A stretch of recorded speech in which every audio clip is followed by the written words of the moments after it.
देखिए दोस्तों, कॉन्स्टिट्यूशन का 131st अमेंडमेंट बिल जो है that has been introduce in the parliament, इसके 3 मेन एम है कि पहला जो है कि लोकसभा की जो सीट्स हैं उनको इंक्रीज करने की बात की गई है।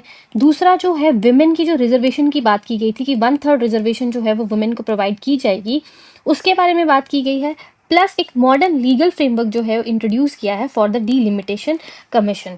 देखिए, नारी शक्ति वंदन अधिनियम मतलब विमेन्स रिजर्वेशन एक्ट जो है ये इंट्रोड्यूस किया था through 106th amendment act in 2023 में, जिसमें कहा गया था कि जो 33% सीट्स हैं, that means 1/3 of all the seats in the Lok Sabha, state legislative assembly and Delhi legislative assembly for women, women के लिए जो है वो सीट्स रिजर्व की जाएंगी।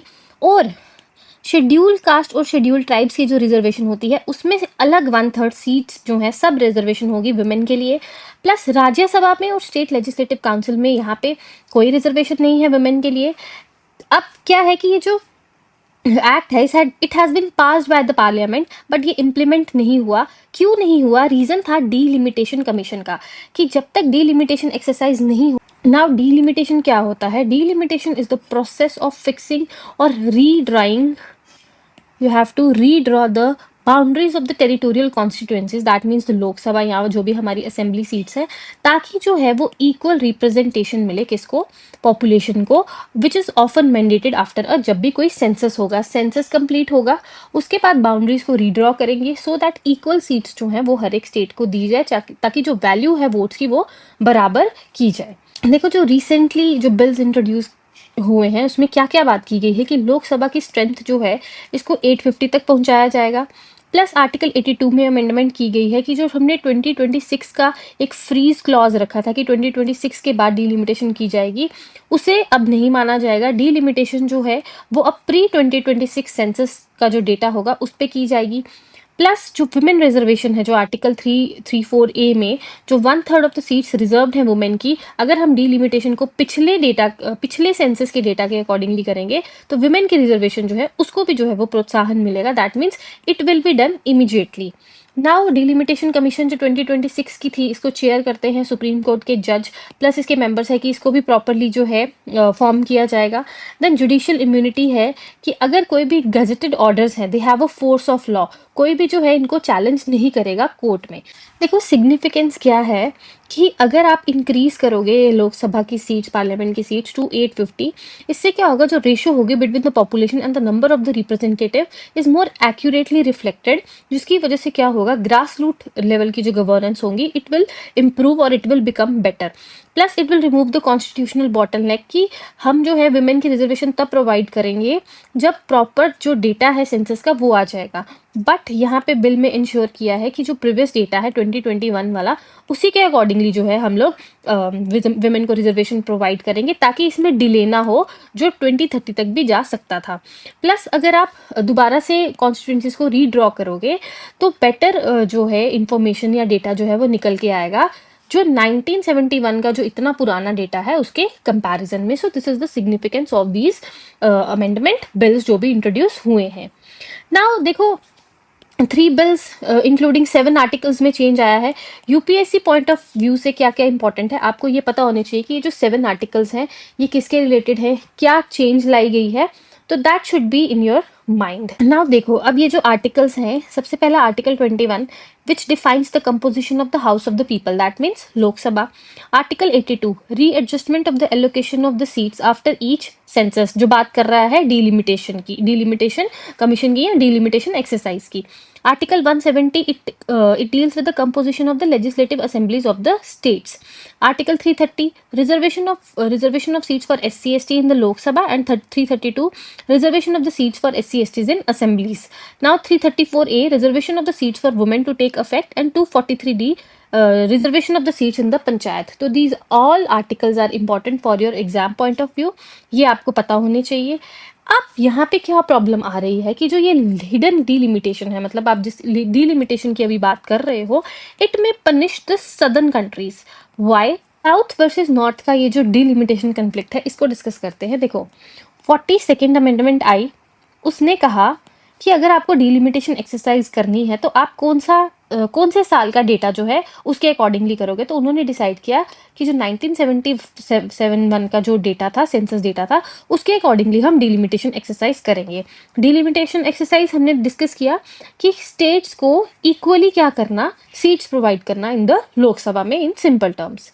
ठीक है, फ्रीज कर दिया गया 1971 में। उसके बाद क्या हुआ, बहुत सारी जो साउथ की कंट्रीज थी उन्होंने ना अपनी पॉपुलेशन को कंट्रोल किया। ठीक है, पॉपुलेशन कंट्रोल की, पॉपुलेशन उनकी कम हो गई। बट जो नदर्न कंट्रीज थी वहाँ की जो पॉपुलेशन है वो अभी भी जो है वो राइज कर रही है। बट जो साउथ की जो कंट्रीज हैं उन्होंने अपनी पॉपुलेशन को क्या किया, कंट्रोल किया। अब जब डिलिमिटेशन एक्सरसाइज होती है, जब सीट्स एलोकेट होती हैं हर एक स्टेट को इन द लोकसभा में, वो पॉपुलेशन के बेसिस पे होती है। अगर यूपी में 1 लाख की अगर पॉपुलेशन है तो इसको इसके प्रपोर्शन में सीट्स जो है वो एलोकेट होगी। अगर तमिलनाडु में सिर्फ 10,000 की पॉपुलेशन है तो इसको जो है उसके अकॉर्डिंगली, सपोज इसको 10 सीट्स एलोकेट हो गई और इसको एक ही सीट एलोकेट हुई लोकसभा में। अब जब लोकसभा में यूपी के पास 10 सीट्स हैं और तमिलनाडु के पास सिर्फ एक ही सीट है, तो इसका मतलब यूपी के पास पावर होगी, ये 10 वोट जो है किसी को भी दे सकती है किसी बिल को पास करवाने में, या किसी को प्रेसिडेंट बनाने में, या किसी को मतलब एमएलए की सीट्स, या जो भी पार्लियामेंट में डिसीजंस होते हैं वहाँ पे यूपी का दबदबा रहेगा in comparison to the southern states जिन्होंने अपनी पॉपुलेशन को कंट्रोल किया।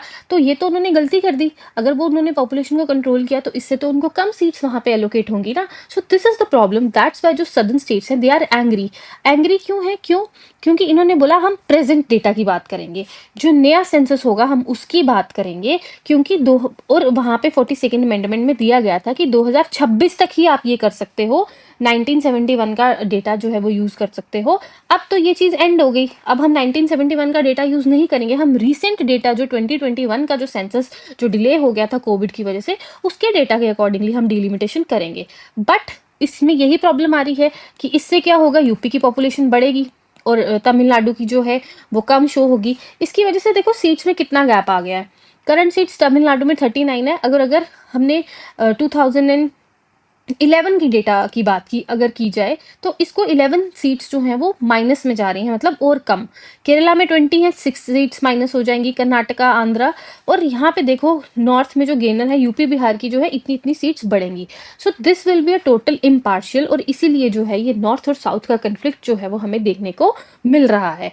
क्योंकि टोटल फर्टिलिटी रेट देखो साउथ में कितना है, 1.5 से लेकर 1.8 तक, और नॉर्थ में है 2.3 से 3.0 तक का। इसीलिए जो सदर्न स्टेट्स हैं दे आर एंग्री नाउ। अब आयरनी इज गवर्नमेंट को सपोर्ट करने वाला कौन है, Miss Pratibha Patil who is also supporting the women's reservation, Meera Kumar, Mayawati, ये लोग ओपनली जो है इसको सपोर्ट कर रहे हैं, क्योंकि ये अपने फीमेल्स जो हैं, मतलब कहने की बात यह है कि अपने फायदे की बात कर रहे हैं। मतलब यहाँ पे ना अब एक डिबेट जो है वो आ गई है कि women empowerment which is the directive principle versus the federal balance भी होना चाहिए। आप ये नहीं कि ऊपर की जो नदन की स्टेट्स हैं उनको ज्यादा मेजोरिटी दे दो, इससे तो जो सदन की स्टेट्स हैं उनके पास तो मेजोरिटी वोट होंगे ही नहीं।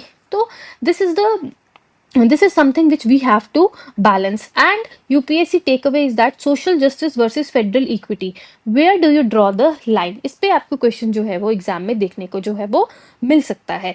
इन शॉर्ट हमने क्या डिस्कस किया, वी हैव डिस्कस्ड कि 3 अमेंडमेंट बिल्स जो है वो पास किए गए हैं, जिसमें डिलिमिटेशन की बात की गई है, विमेन को रिजर्वेशन दी जाएगी, लोकसभा में सीट्स बढ़ाई जाएंगी।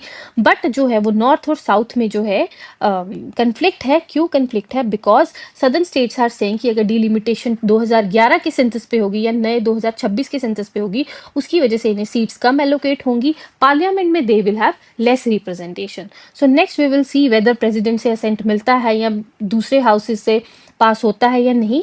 For the timing you should know for the exams these article plus this act कि कहाँ कहाँ पे विमेन को रिजर्वेशन देने की बात की गई थी, and you should know these articles which have been amended. These articles you must know for your exam perspective. Rest जो भी इस पे अपडेट होगा उस पे नेक्स्ट वीडियो बना के आपको इंफॉर्मेशन पहुंचा दी जाएगी। Thank you and subscribe the channel for more information.